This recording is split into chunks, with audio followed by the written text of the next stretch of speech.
What's up, guys? Sorry it's been a while I've posted a video, but today I'm going to show you how to put a NB cluster into your NA. So now we're just going to take the 4 screws holding on the gauge cluster. We're just removing those.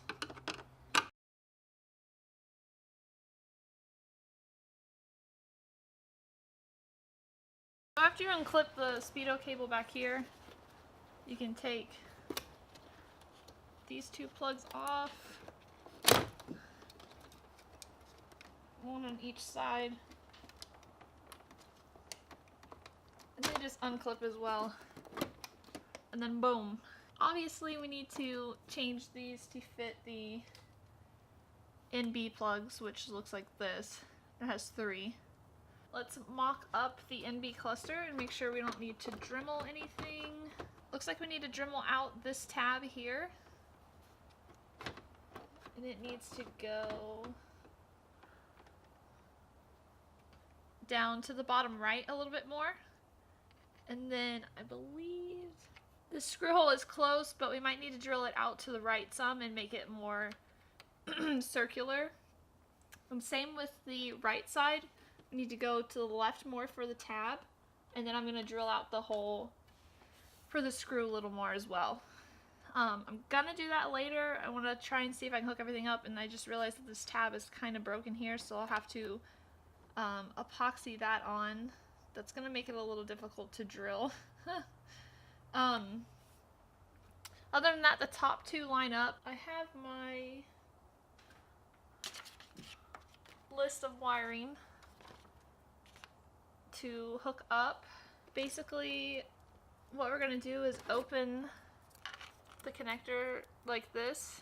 It's just 2 little tabs that you have to undo on each side to be able to get these out. What I'm gonna do is take out from the NB and replace it with the NA wire that goes in that specific connection spot.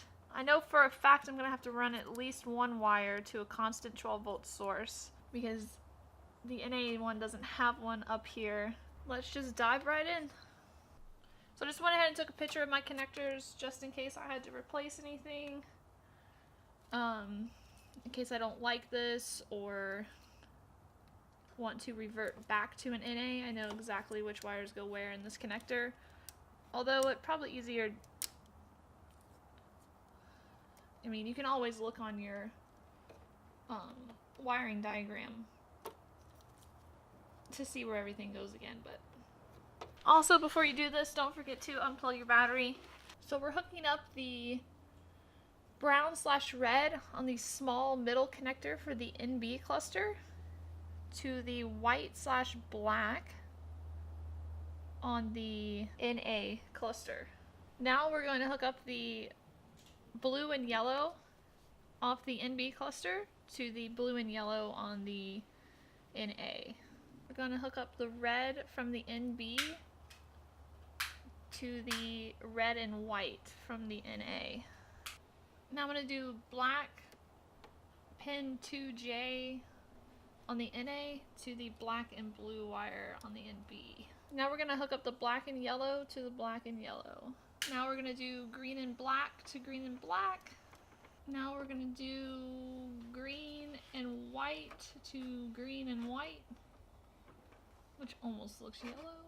Now we're going to do black from NB to black pin 2D on the NA.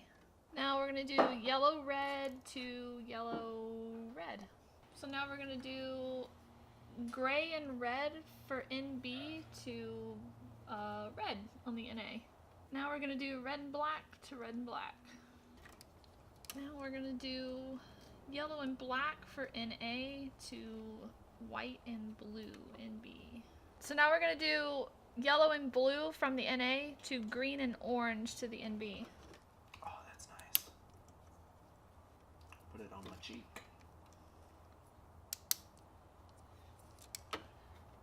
Now we're just going to electrical tape the stuff that we didn't hook up right now and hope that we don't have to hook it up, that I'm correct. Some of these we will hook up later, like the speed sensor wires, but I do not have the speed sensor I need yet, so it won't go in, so I don't know where that is.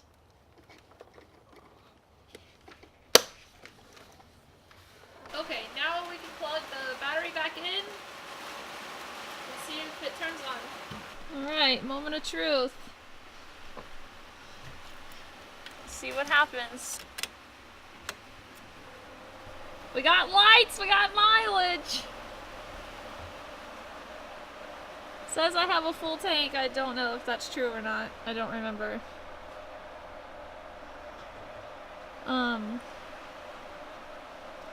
Says I got brake and battery.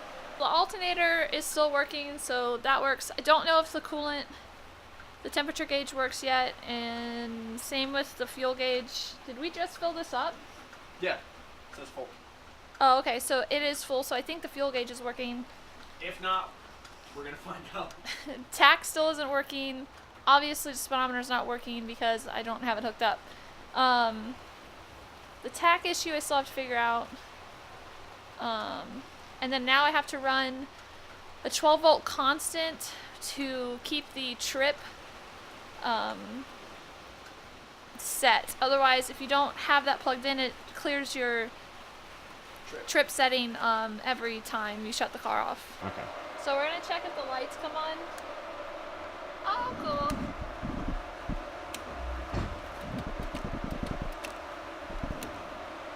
Wait, are you still hyperblinking?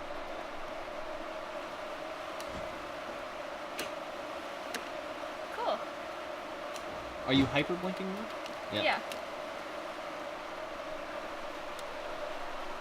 Now does the dimmer work? Oh. Plus, we lowered our mileage. Significantly. We saved 200,000 miles. I might take my oil pressure gauge from my NA and put it into this one.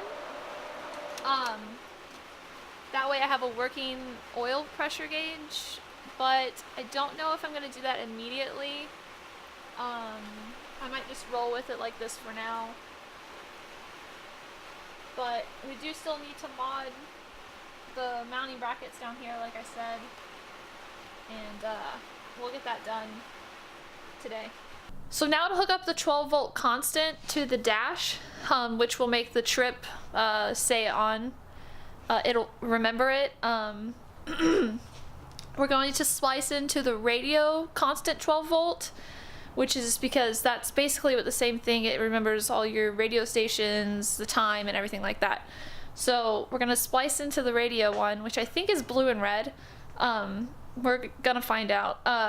So basically, to do that, we're gonna take the console out, take the tombstone off, and the radio, all this good stuff down here. Get that out and make sure we have the right wire,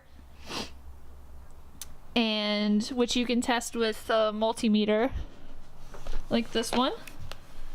And then unplug the battery and hook up a wire from the cluster to the radio constant 12 volt, and then we should be set.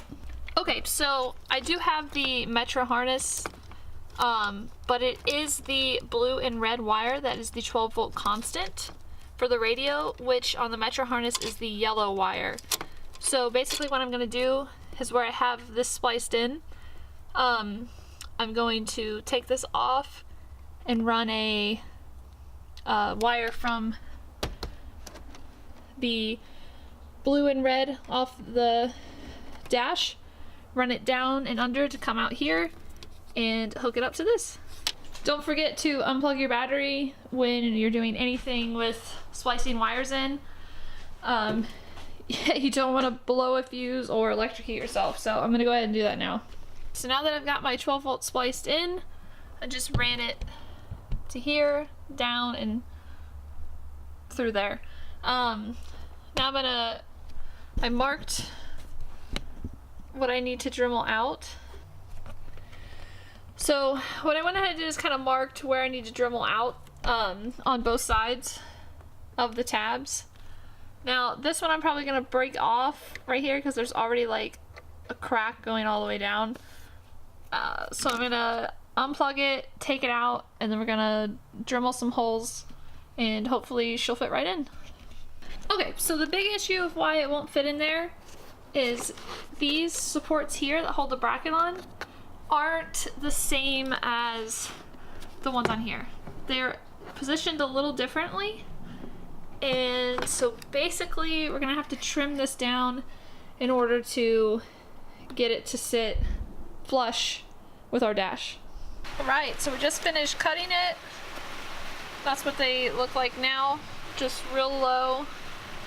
And then the screw holes, I widened some. This I'm gonna try to epoxy back on, but if not, it's okay. It's just for the guide pin. So let's see if this thing fits up there. Awesome. Now that we grinded those clips away, it all screws in, and I widened the holes some. So everything's good now. It sits in there nice and snug, not going anywhere.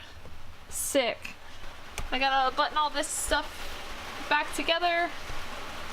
And then we're pretty much done.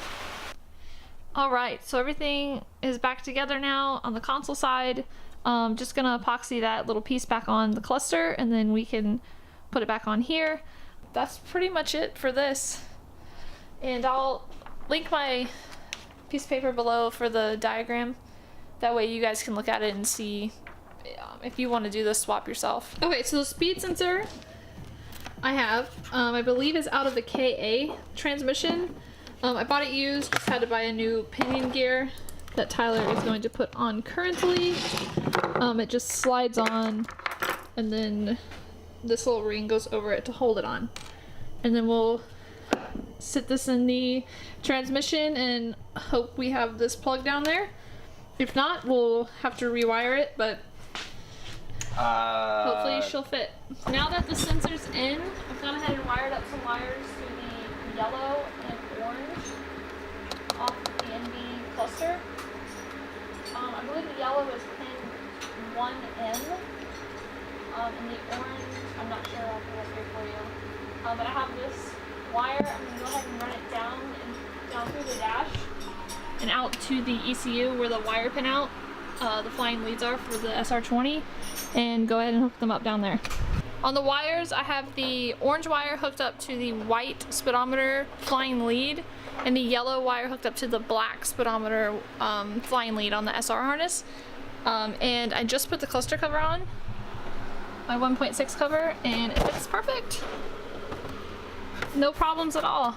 Hopefully the speedometer will read correctly, but I have a feeling it's not going to. It's going to be off again. So after hooking up the wires to the speedometer, I took it out for a test drive, and it said it was going 130, when in reality I was going 55 miles an hour. So basically, the pulses per minute from the SR trans to what the Miata is reading is obviously off.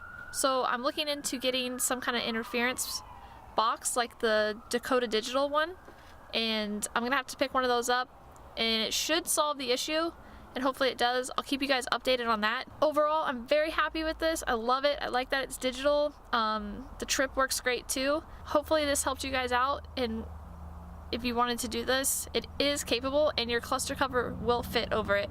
Mine is currently broken, which is not unusual. All 3 tabs are snapped off, so I'm on the lookout for one of those.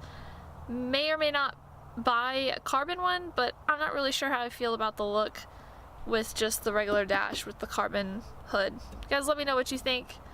Thanks for watching. Hope you enjoyed the video. Have a great day, guys. Later.